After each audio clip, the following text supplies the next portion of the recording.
우리 하나님의 말씀 보겠습니다. 창세기 22장 1절에서 14절 말씀까지 보도록 하겠습니다.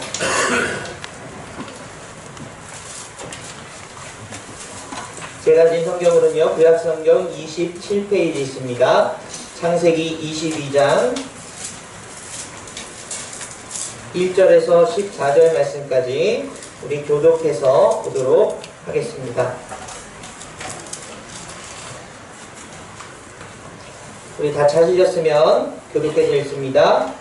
그 일 후에 하나님이 아브라함을 시험하시려고 그를 부르시되 아브라함아 하시니 그가 이르되 내가 여기 있나이다. 여호와께서 이르시되 내 아들 내 사랑하는 조카 이삭을 데리고 모리아 땅으로 가서 내가 내게 이루어준 한상으로 그를 문제로. 아브라함이 아침에 일찍 일어나 나귀의 안장을 지우고 두 종과 그의 아들 이삭을 데리고 번제에 쓸 나무를 쪼개어 가지고 떠나 하나님이 자기에게 일러 주신 곳으로 가더니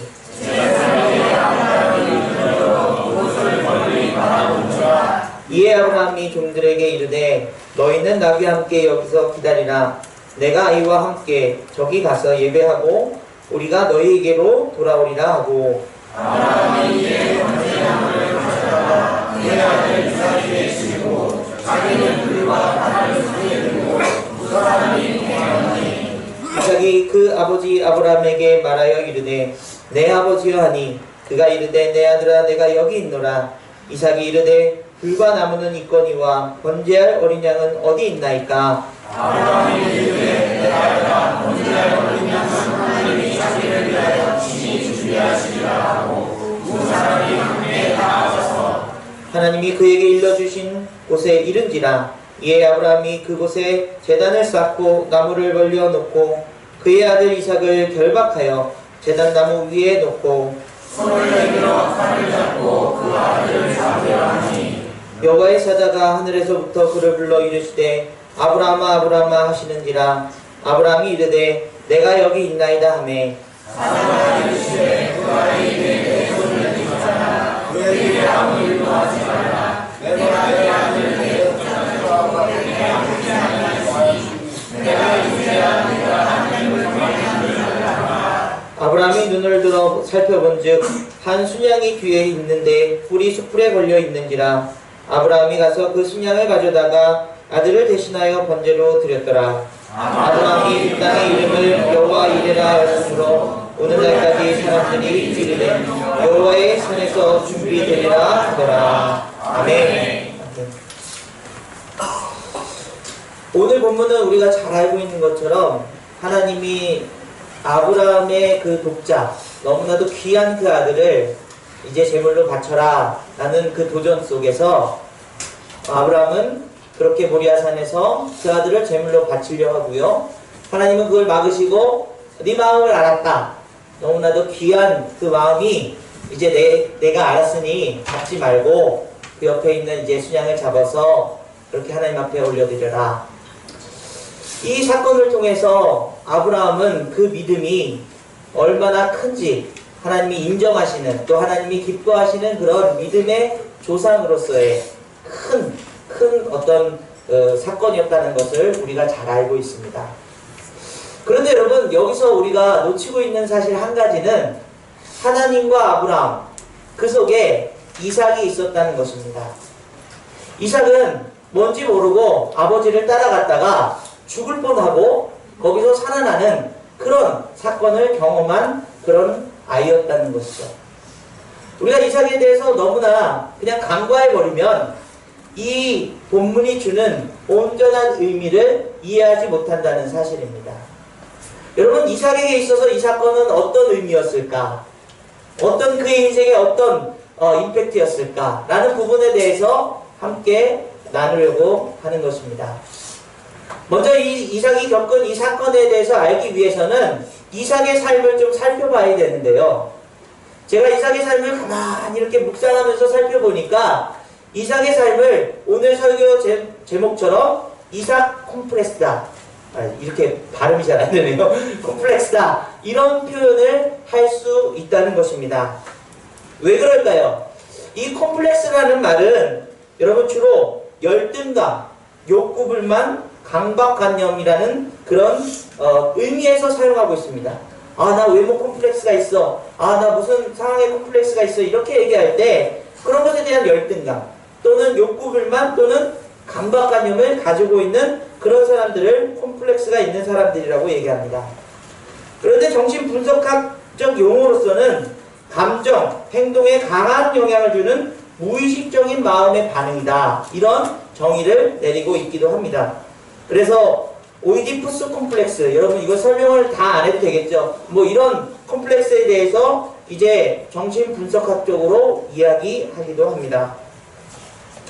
그런데 이것을 그냥 이런 단순하게 열등감이 많은 사람, 또 뭔가 문제가 있는 사람 이렇게 정의 내리기에는 이 단어가 그렇게 단순한 단어는 아니다라는 사실입니다.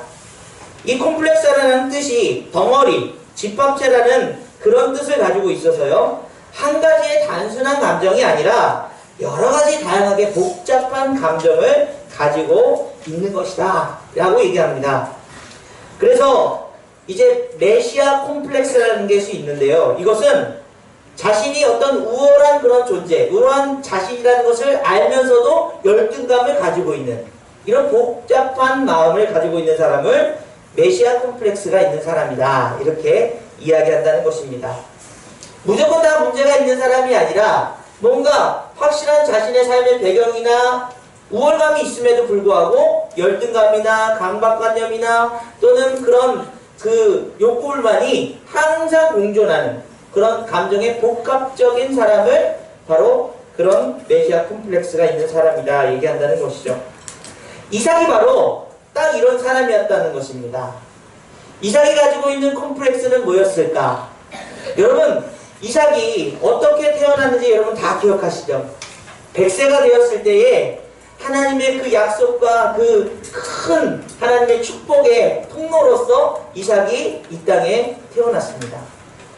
그러므로 이 아브라함은 그냥 한 가족에 몇 명 사람이 모여있는 것이 아니라 족장이라고 볼 수 있는데요. 200명 넘게 되는 사람들이 함께 모여 사는 그런 부족을 이루었습니다. 그 속에서 이삭의 존재는 어떤 존재였을까요? 어마어마하게 이렇게 와, 얘는 하나님이 약속하신 그 민족을 이뤄야 될 너무나도 귀한 인생이야. 뭐 그런 여러 가지로 축복의 통로로서 사람들한테 주목받는 그런 사람이었다는 것이죠. 그런데 이삭의 입장에서 봤을 때는 그것이 너무나도 좋고 금수저로 자라는 것처럼 행복할 것 같지만 그 자신에게는 큰 부담감으로 다가온다는 사실입니다. 그 기대만큼 그가 하는 행동 하나하나에 우려를 표현하고요. 사람들의 시선은 항상 잣대를 가지고 그가 과연 그 약속을 이뤄낼 수 있는 사람인가에 대해서 그렇게 그를 바라볼 수밖에 없는 그런 인생이었다는 것입니다. 뿐만 아니라 아버지가 가지고 있는 그 신앙, 하나님을 향한 그 마음이 얼마나 큰지 그것을 따라가야 되는 그 부담감, 그것도 굉장히 큰 그에게서 어려운 실체가 아니었는가라는 생각을 할 수 있다는 것입니다. 자신이 느끼는 내가 과연 민족의 축복일까?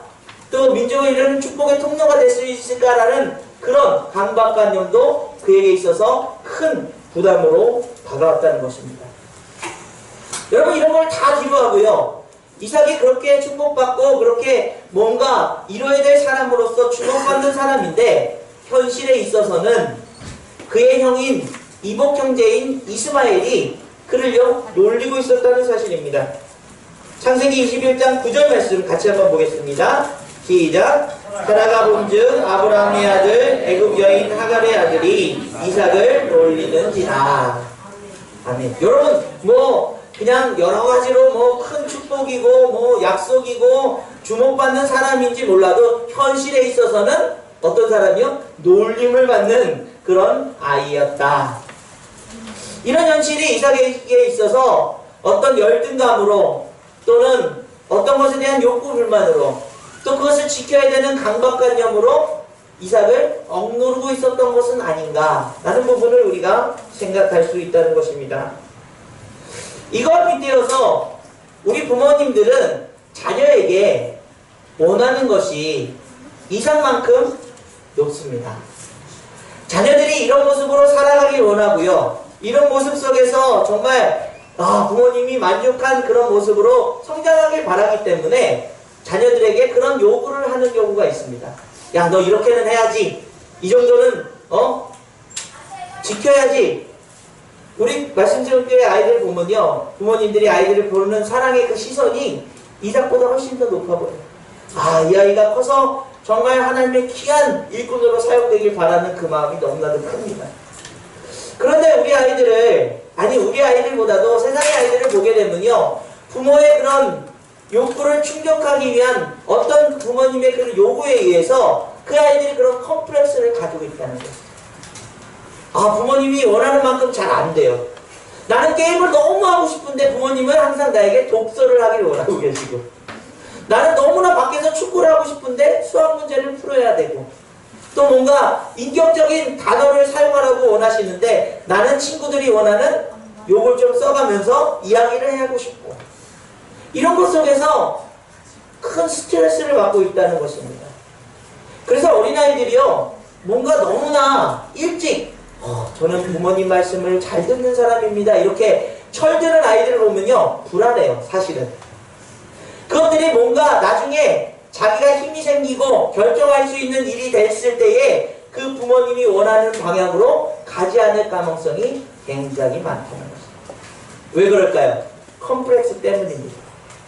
안 되는 것에 대한 열등감이나 또 그런 것에 대한 강박관념이나 또는 그 하지 못하는, 원하는 대로, 자신이 원하는 대로 하지 못하는 것에 대한 그 욕구불만이 항상 그 삶에 존재하기 때문에 그가 어렸을 때는 부모님 말씀을 잘 듣는 것 같지만 아주 반듯해 보이지만 이제 조금 자라서는 전혀 다른 모습, 또 집에서 하는 행동과 밖에서 하는 행동이 다르게 되어버리는 그런 모습을 볼 수 있다는 것입니다. 여러분, 그런데요, 우리 그리스도인들 중에서 목회자 자녀들이 이런 컴플렉스를 가지고 있는 자녀들이 굉장히 많이 있다는 사실이에요. 목회자 자녀는 부모님이 아브라함처럼 자녀를 향한 그런 신앙적인 또는 세상적인 목표를 가지고 있을 뿐만 아니라 그 교회의 성도님들이 또 그 자녀를 바라보는 시선이 어떻습니까? 굉장히 바라고 바라는 마음이 있기 때문이에요. 그래서 제가 신학교 처음 갔을 때 96년도에 저희 신학생들이 한 30몇 명이 있었는데요, 그 중에 제일 방황을 많이 한 사람들이 목회자 자녀들이었어요. 억지로 끌려왔다. 나는 내가 도대체 여기 왜 있는지 모르겠다. 그런 친구들이 목회자 자녀들이 있고요. 그렇게 와가지고는 야, 우리 술 마시러 가자. 이런 분들도 목회자 자녀들이 있었어요. 물론 여러분 다 그런 건 아닙니다. 여러분, 우리 말씀세움교회에도 목회자 자녀들이 꽤 있습니다. 한번 누군지 한번 생각해 보십시오. 네. 서로 아마 위로하기 위해서 또 모인 것은 아닌가라는 생각도 해봅니다. 어쨌든 이런 우리가 살아가면서 우리가 알게 모르게 세상으로부터 받은 그런 부담감 또는 부모로부터 또는 어떤 우리 상황들, 자신으로부터 받은 부담감이 컴플렉스로 다가온다는 거예요. 우리 그리스도인들은 어떻습니까? 하나님이 우리를 귀한 자녀로 삼아주시고 또 새 생명을 주셔서 이제 우리 지난 수련회처럼 빛의 자녀로 살아야 된다. 그 빛된 모습이 무엇인가? 너무나 부담돼요. 해보려고 했더니 금방 그 다짐했던 것들이 무너질 때 야, 나는 안 되나 보다. 그런 열등감에 빠지기도 하고요. 또 세상 사람들은 저렇게 재밌게 잘 사는데 나는 왜 저걸 못 해볼까 하는 그런 욕구 불만도 생기기도 합니다. 또는 우리가 뭔가를 지켜내야 된다는 목사가 맨날 피 튀기면서 침 튀기면서 말하는 그 선포 말씀 때문에 강박적인 목사로서, 장로로서, 전도사로서, 집사로서, 성도로서 해야 될 일들에 대해서 큰 강박관념을 가지고 있는 그런 모습은 없는지 우리 자신을 살펴보게 되는 것이죠. 여러분, 비교하는 그런 열등감, 사회에 적응 못하는 그런 강박관념, 또 늘 자기 뜻대로 할 수 없다는 그런 욕구불만들이 우리 그리스도인들에게 있는 그런 컴플렉스는 아닌가 한번 살펴봐야 된다는 것입니다. 세상과 구별되어야 한다는 그 부담감은 교회 출석으로 그나마 조금 위로를 받지만 이제 세상 속에서 예배자로 살아야 됩니다. 양보하고 용서하고 사랑하고 또 위로해야 됩니다. 이런 말들이 큰 강박으로 다가옵니다. 욕하거나 미워하는 일, 내 권리를 채우는 그런 주장들을 할 수 없게 되니까 스트레스를 받고 또 힘들어하기도 합니다. 말씀에 조금 은혜 받고 지키려 하다가 실패하면 금방 실망하고 절망합니다. 그런데 그것이 자기 자신에게 뿐만 아니라 옆에 있는 사람들, 좀 그리스도인들에 대해서 왜 저래? 아유, 저 집사가 왜 저래? 왜 장로가 왜 저래? 권사가 왜 저래? 이런 것들 때문에 그렇게 그런 마음들이 닫혀져 버리면 우리는 이 컴플렉스에서 벗어날 수 없다는 것이죠.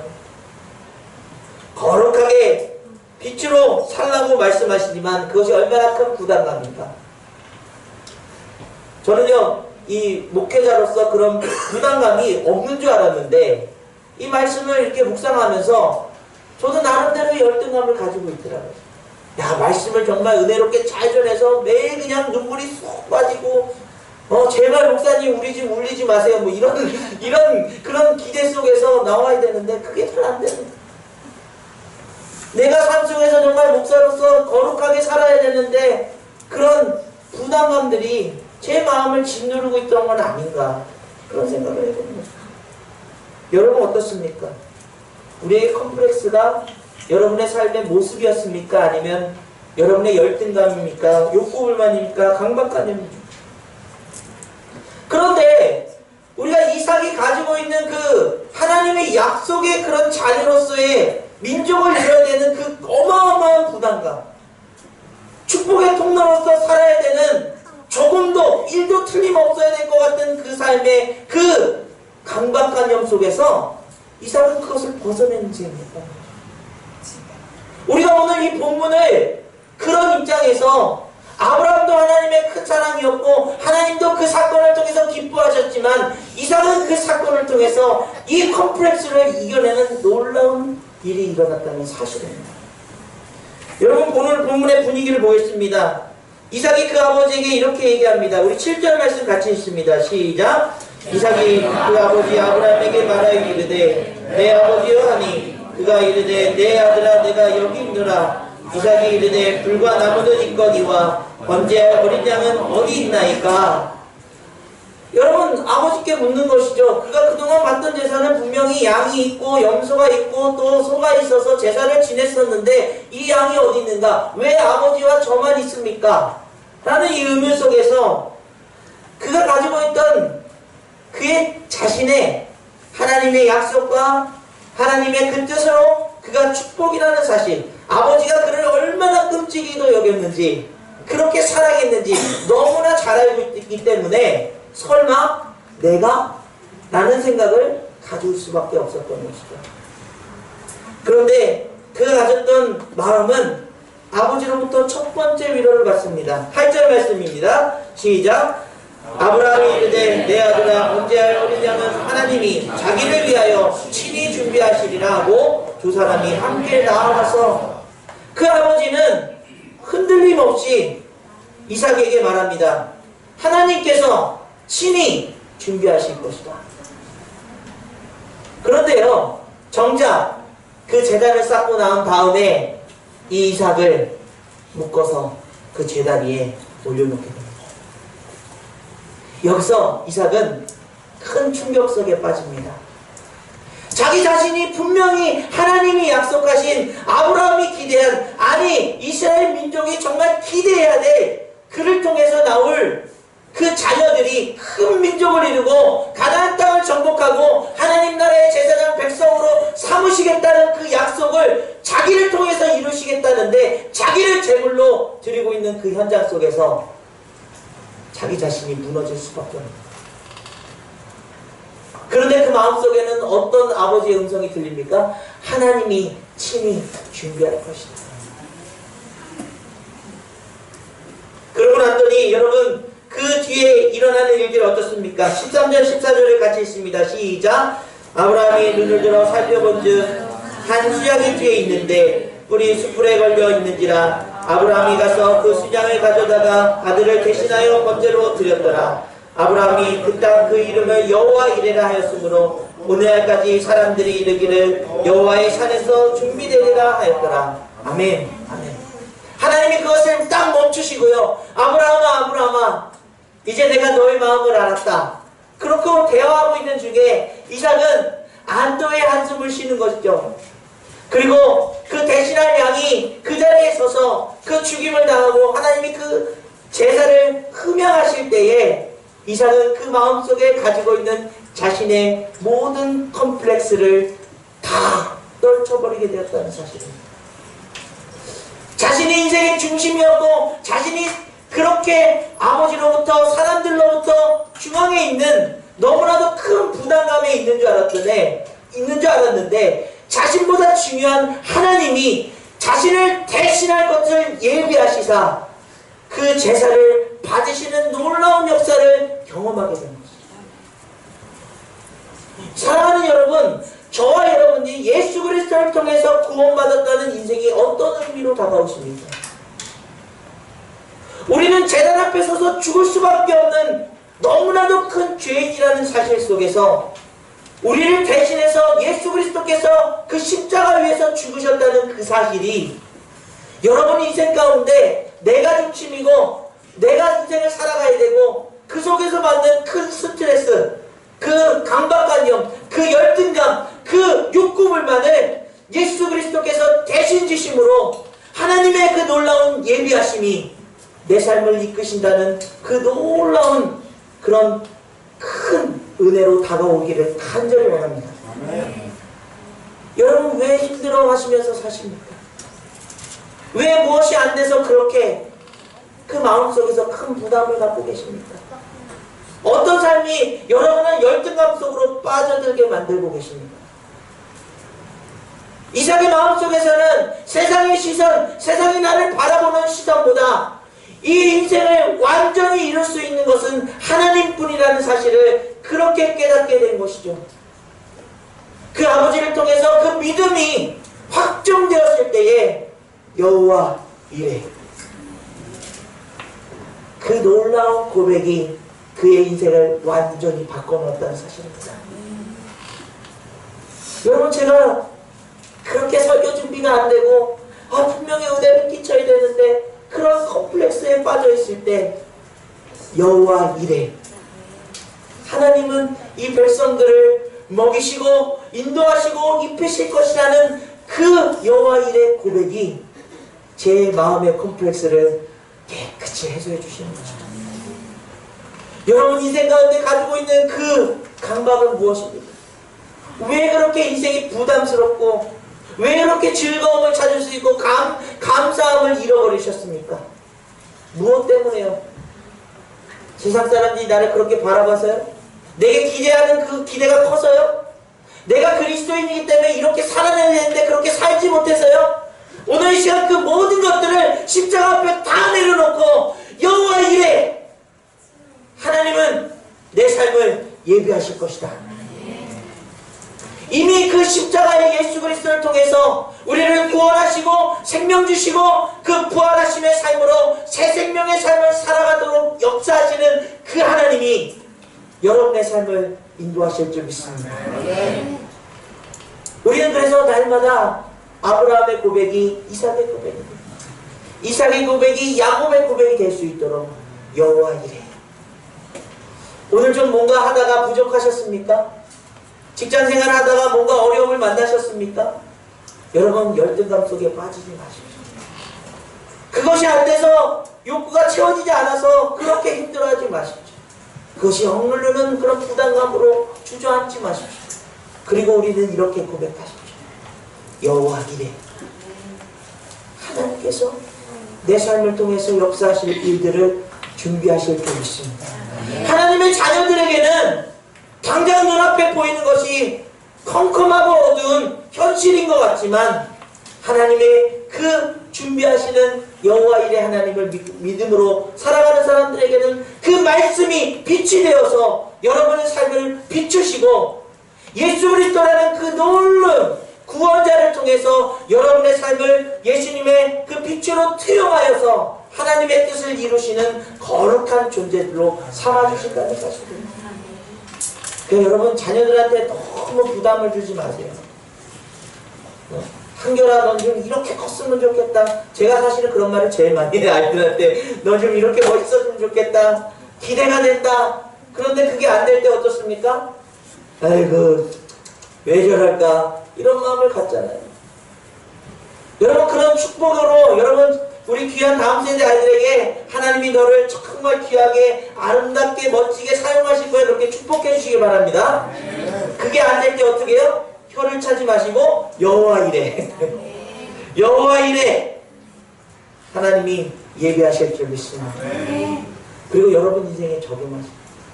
내 인생 이미 여기까지 왔어. 이미 큰 콤플렉스를 가지고 살아가. 나도 모르게 열등감 속에서 조금만 열등감 건들면 그냥 나 그래도 이런 사람이야. 여러분 그럴 필요 없어요. 여호와 일의 하나님을 믿고 예수 그리스도를 따라가는 인생들에게는 하나님이 그 삶을 빛나도록 역사하십니다. 내가 굳이 잘난 척 안 해도요, 내가 굳이 내 인생 막 설명하지 않아도요, 여러분의 삶의 그런 아름다운 열매들을 통해서 풍성하게 여러분들을 인도하시고 아름답게 빚으실 줄 믿습니다. 이 시간 이후부터 우리는 이렇게 선포합시다. 여호와 이래. 그 하나님이 여러분의 삶을 인도하실 뿐만 아니라 아름다운 열매를 맺도록 역사하실 줄 믿습니다. 우리 귀한 공동체도 앞으로 하나님께서 여호와 일에 준비하시며 우리가 막히고 또 두려운 일이 생길 때에도 주님만 의지하며 나아가기를 간절히 원합니다. 사실 여러분 이 말을 마지막에 제가 할까 말까 하다가 해야 될 것 같아요. 우리나라의 현실이 굉장히 지금 어려운 가운데 있습니다. 뭐 진보 보수 정치적인 이야기하면요 금방 화가 나고 싸워야 되는 그런 너무나도 큰 어려움 속에 있습니다.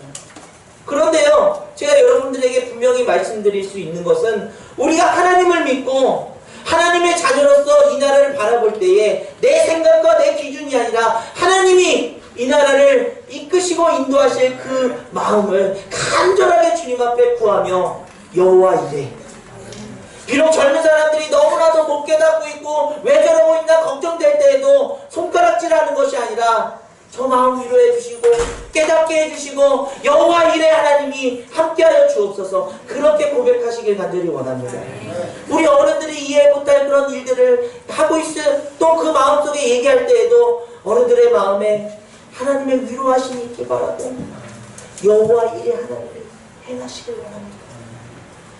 사단은요 여러분 누구든 그 마음을 나누고 깨트리고 서로 돌아서게 하는 것이 목적이라면 하나님은 성령의 임하심을 통해서 하나 되게 하시고 위로하시고 한 마음으로 주님의 뜻을 바라볼 수 있도록 인도하실 줄 믿습니다.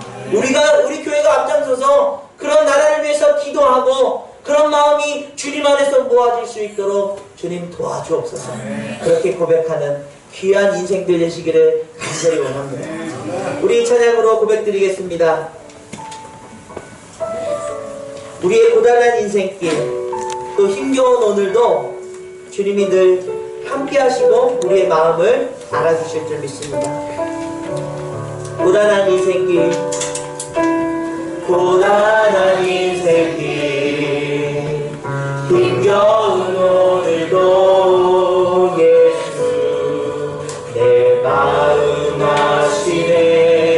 지나간 아픔도 지나간 아픔도 마주할 세상도 예수 내 마음 아시네. 믿음의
빠져 있어요.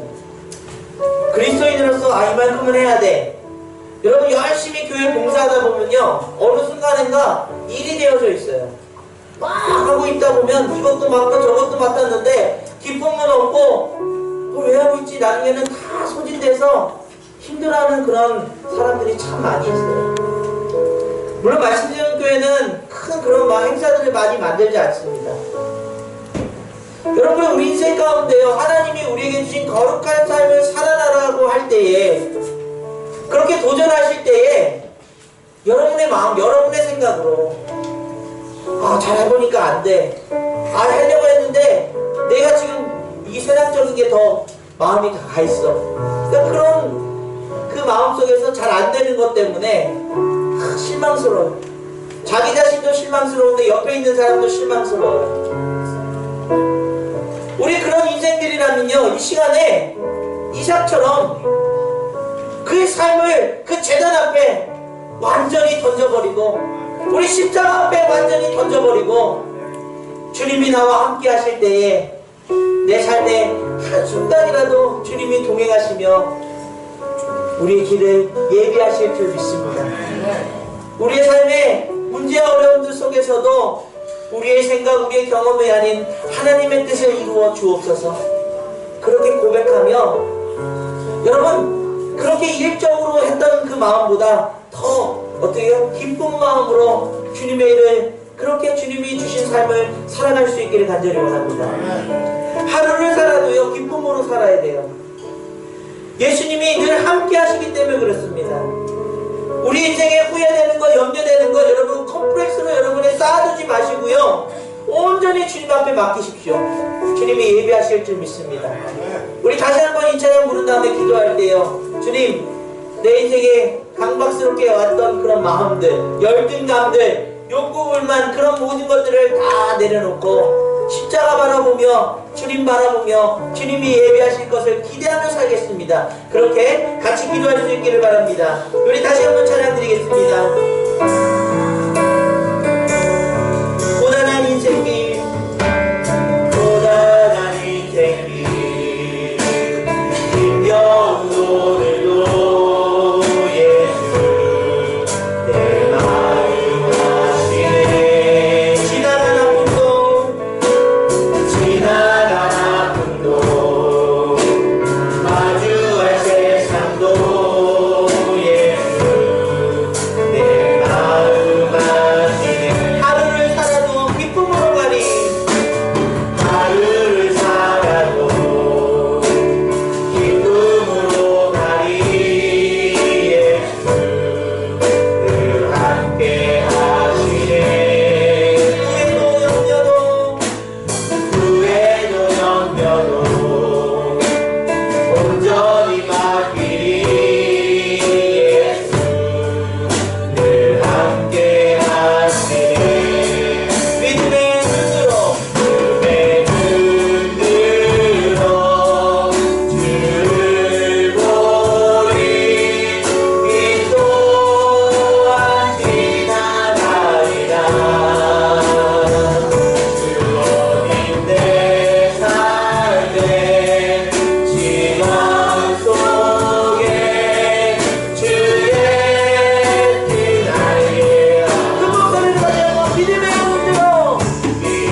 도와주옵소서.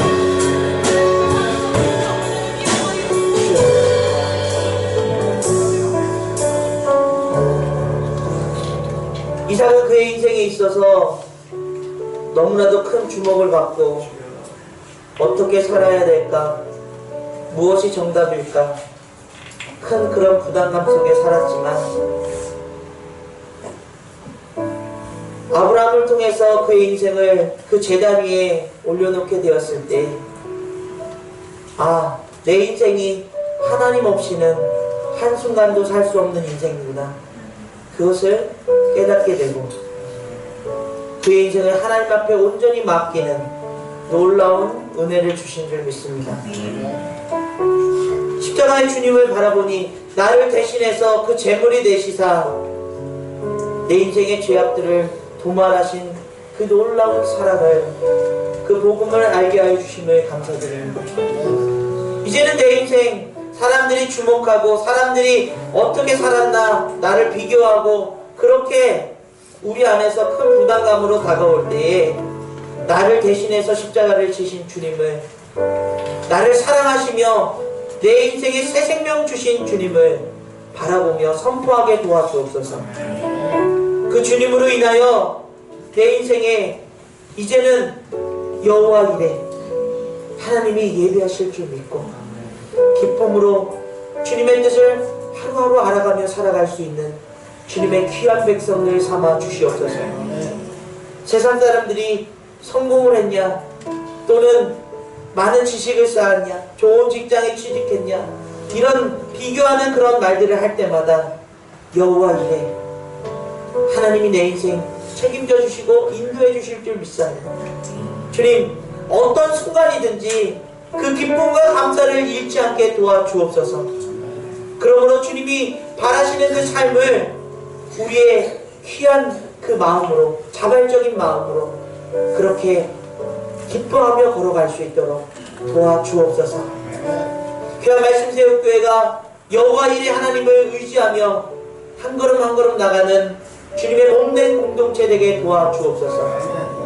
주님, 이 나라의 큰 어려움 속에 있지만 주님께서 이 나라 또한 하나님의 뜻 안에서 여호와 이레 그 예비하심을 역사하시고 또 하나 되게 이루실 줄 믿사오니 우리가 주님 앞에 무릎 꿇고 기도하며 이 나라를 위해서 정말 간절하게 주님 앞에 구하는 그런 인생 되게 도와주옵소서. 오늘 귀한 공동체 예배를 통하여 귀한 아이들이 신앙적인 그런 부담감, 그런 컴플렉스 속에서 자라나는 것이 아니라 항상 자유함 속에 하나님이 주신 사랑 속에 기쁜 마음으로, 감사한 마음으로 자라날 수 있도록 주님 그 복음의 능력을 부어 주시옵소서. 그러므로 이 시대에, 앞으로의 시대에 하나님이 필요하시는, 하나님이 기쁘게 쓰시는 귀한 일꾼들 삼아 주시옵소서. 주님께서 오늘 예배 가운데 그런 큰 사랑을 베풀어 주실 줄 믿고 감사드리며 예수님의 이름으로 간절히 기도드립니다. 아멘.